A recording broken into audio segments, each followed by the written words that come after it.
partially already started to answer this question, but let's go into that a little bit. So if users decide to make downloads of the apps free, how do they currently monetize them? I assume mostly with ads, right? Do you provide an ad serving platform and distribute ads to all created apps from one central point, or app creators have to take care of selling the ad space on their own? We have the ability to input a custom script. So if you have advertisers that's beyond the ones that we offer, they usually give you what's called a script tag, and that script tag is usually used in web pages. But if you do a 320 by 50, I think is the pixel size, if you make an ad to that spec and you get that snippet, you can actually insert that snippet into our system and have that ad system run through us. So we do accommodate for that.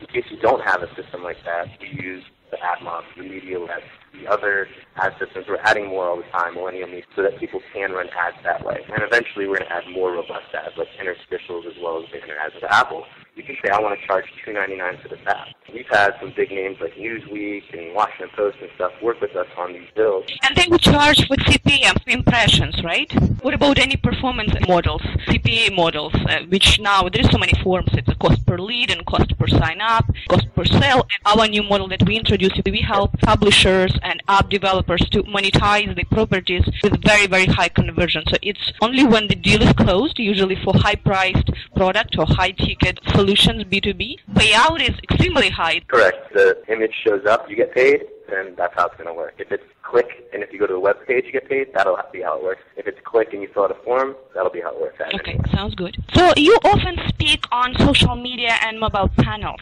What can you share with us about the space that will make our audience to raise their eyebrows? Surprise us. What's pretty interesting, I mean, iPad, I know, gets a lot of flack and a lot of support in a lot of different arenas, but I think just like the iPhone, it's the concept of what you're providing more than it is the product they're providing. Like, yeah, the iPhone is great. It's definitely not bad. It's definitely an amazing achievement, and people are adopting it. It's becoming part of our main culture. And even if the iPad fails, it's definitely successful in the sense that a million were sold, and people now get the tablet concept. So as far as that goes, it really is going to change the way people act. Just when it comes to iPhone, it's the monocle view on Yelp, and it's the augmented reality to say when you're walking down the street and you want to see something through your phone, you can see it. If you want to share something in Twitter where you are and all that kind of stuff, it's now available. No one took out their laptop before and opened the lid when they're walking down the street, and texting didn't have as much rich media, or even with a photo you didn't have the rich media. So this open communication of up and down, I'm giving you information, immediately you're giving me information back. It could be related to where I am, what I see,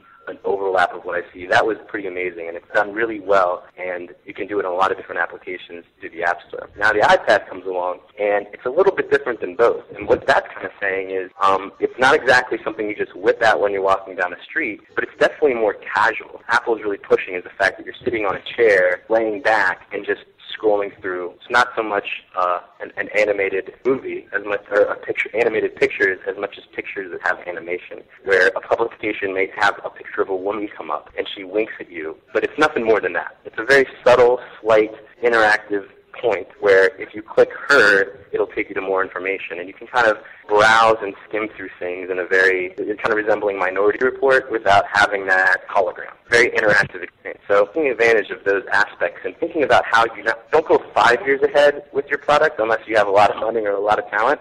Go 2 months ahead. You know, make your publications jump out at you at very subtle points that really wouldn't happen well on the laptop, and really doesn't have a place on the desktop, and doesn't have a place on the phone because of the small real estate area. The fact that when you turn your iPad, there's a whole different interaction model. Maybe you have Twitter show up about the story on the right because you have more horizontal space, and when you go to vertical space, you're in read mode. So figuring out this kind of wild west of what all these new features and interactions mean is going to be really interesting. So I would say that that's exciting. So what are you guys planning to become a year from now, 2 years from now? What is the big picture? What is the big vision for the company? We're bootstrapped and we're profitable and doing well with revenue right now.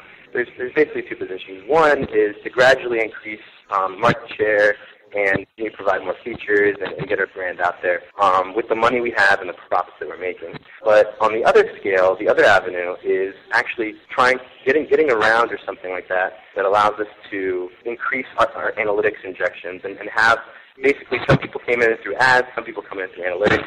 We want to come in through the application creation space, obviously, and eventually own analytics, eventually own downloads, eventually own some social interaction models and stuff like that through the app creation process. So getting around that is able to support the bigger picture, something like that, over the next 3 years, definitely be something we favor. But being that we're a bootstrap company and that we know enough about what we're doing to do well, we don't want to ruin our business plan searching for someone to believe in that. And I think it'll come eventually, and it just has to be the right investor to understand it. Oh, absolutely. And it's very impressive. You guys self-funded, and you have very solid revenue. Your P&L looks wonderful, sounds like. It's just great. Congratulations, guys. Thanks. I really appreciate it. Would be still interested to discuss if there is opportunity for us to partner up on monetization side, because at this point, how many eyeballs do you guys reach through all apps created? Created now, I think somewhere around maybe 1.2, 1.3 million downloads. So in the last 3 months. So if you estimate maybe, I don't know, 3 usages per app as average, or maybe 10. I guess it depends on how much usage per app there is. We don't have strong analytics to know that part yet. But probably 3 million or so. Stuff like that. So here's how potentially we could be in some sort of help. As I mentioned, monetization on CPM it's very hard these days. You need to reach 1,000 eyeballs, and you pay 10 to 20 bucks, right? So you have to have really high volume to make any solid money from advertising. What we are saying, look, do not go wide on volume of your eyeballs. Go targeted. And I'm sure there are some apps that really have targeted audience, right?